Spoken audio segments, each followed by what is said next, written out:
Hi everybody, welcome back to my channel. My name is Emily and I am a third year foundation prep student, almost fourth year. So today we are talking about job hunting and interviews and how to go about all of that.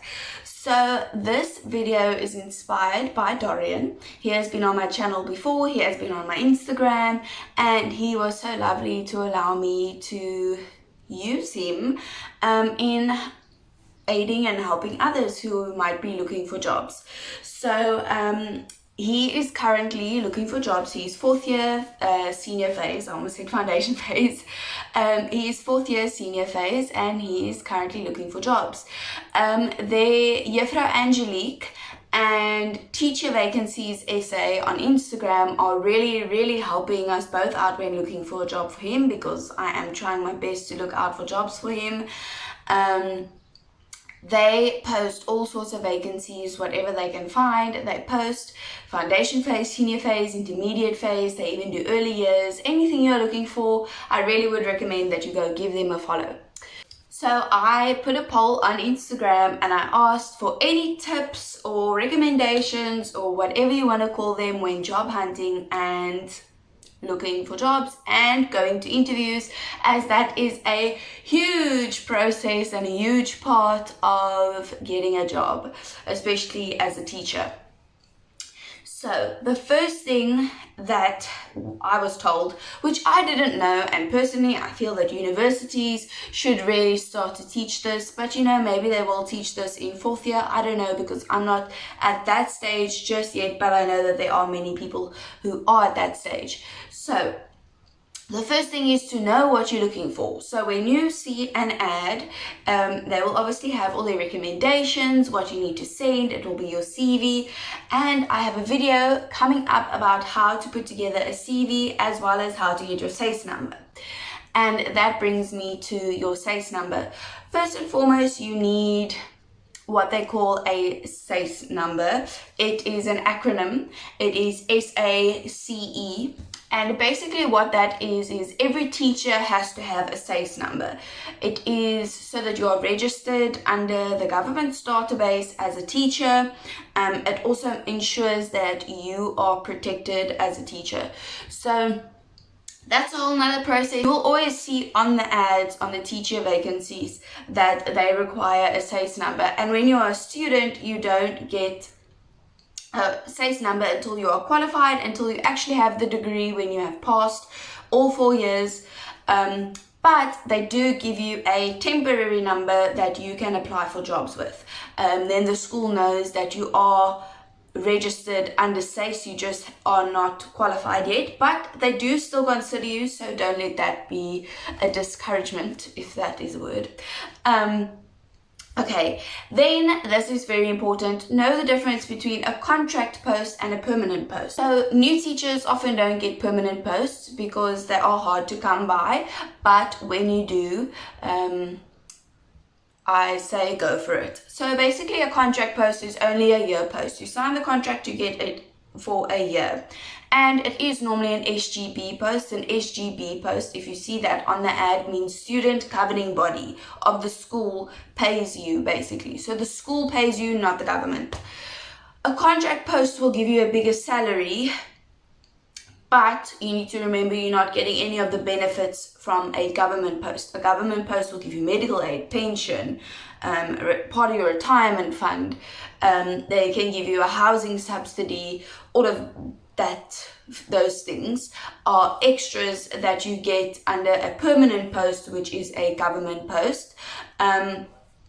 But a government posts are quite difficult to come by, whereas a contract post, you will get more money, but you don't get any of the benefits. So you have to get your own medical aid, you have to do your own pension fund, your own retirement, UIF, all of that, blah, blah, blah. That all comes out of your salary alone. That's why they give you a bigger lump sum. I did not know this. I thought every contract that you sign as a teaching post is just you guaranteed to have a job in the following year, but it's not. You have to reapply for that job, which is a little bit stressful to think about, because it's you think you're guaranteed to have the job. But you just reapply for the job and then hope for the best. So I've spoken about the contract and the permanent. I've spoken about the SACE number, which is really important when looking for jobs. Now we get to the part where you've gotten your interview, and that is really exciting. And if you've gotten the interview, congratulations, because that is a huge step, and that means that they're considering you. You made the short list. That's really, really good. So so an interview starts. I spoke to Dorian, who spoke to a lot of teachers. I also obviously got things off of Instagram, where a lot of people said that the minute you walk in there and you greet the people that are doing the interview, that is when they start to judge you, if I could put it like that, or interview you. That they want to know how you speak, the language that you use, just body language. They like to see if you are confident. We will get to that in a minute. So the interview starts immediately. So you go into a room, and then the interview itself, you sit in front of a panel of people. Depending on the school, the panel will differ. The panel will be the principal, it will be probably the grade head, it could be fellow teachers. I'm not 100% sure about who's all on the panel. Dorian's also not 100% sure, but know that there will be a panel of people, and you will sit in front of all these people, and that is extremely daunting. And it's okay to be nervous about that, because I'm not even finished with my third year yet, and that makes me extremely nervous. So make sure that you don't use your hands too much when you're talking, because that can be very distracting. But make sure that your body language still makes you look presentable and approachable. That's a very good thing to keep in mind, is that you want to be approachable. You want them to be able to talk to you comfortably.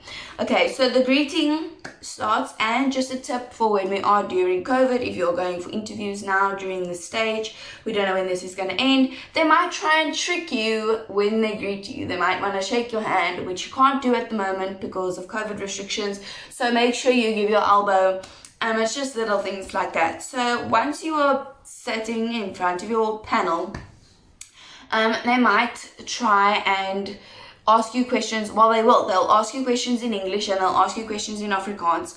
When they ask you questions in English, you need to answer in English. If they ask you questions in Afrikaans, you need to answer in Afrikaans. If you are struggling, if one of those languages are your second language and you don't feel confident, someone might be like, you can answer in English if you want, because they obviously know that your home language is English.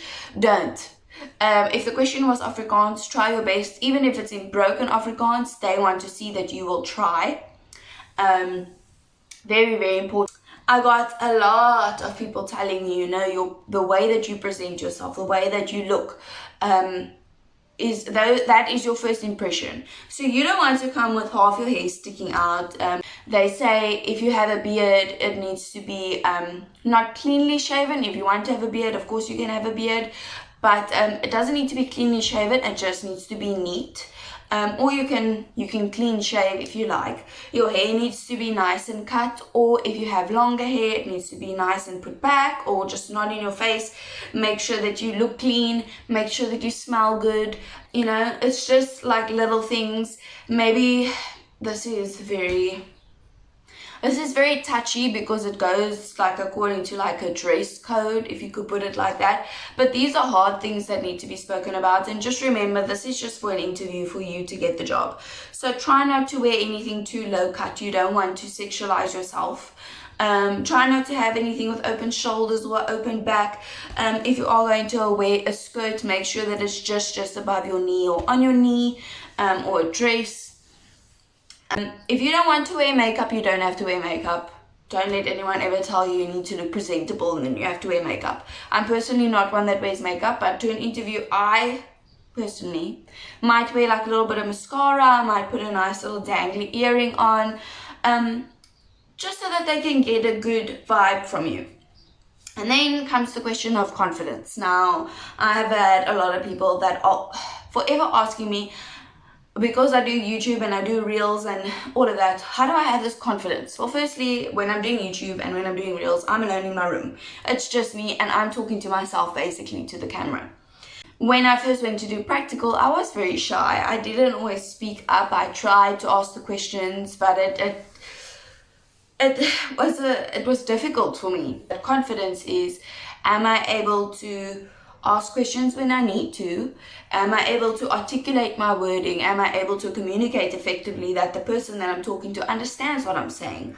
Fake it till you make it. Honestly, confidence is just the way that you carry yourself, even if you're not feeling like, oh my goodness, I'm confident, I feel this type of way. If you just, put your shoulders back, don't look down. Oh yes, and just another thing I saw now on my notepad.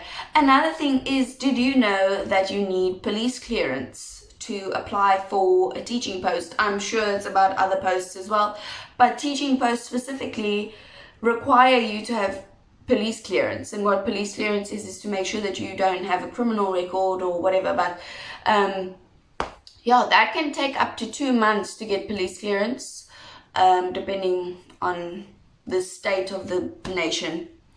So definitely look into doing that as early as possible. I'm going to do it as early as possible next year. I don't need police clearance right now because I'm not applying for any job right now at the second, but yeah, so I think Dorian's took about 6 weeks, so it takes like 6 to 8 weeks, but you never actually know how long it's going to take. So make sure that you get police clearance, and especially before I definitely have it before September, because I see a lot of schools are coming out at the moment with their teacher vacancies. So if you need to apply in September, then you need to have police clearance by then. But thank you all so much for watching this video. If it was helpful, please leave me a big thumbs up. I really do appreciate it, and it helps my channel out. Be sure to send this video to anyone who is looking for a job at the moment, especially a teaching job.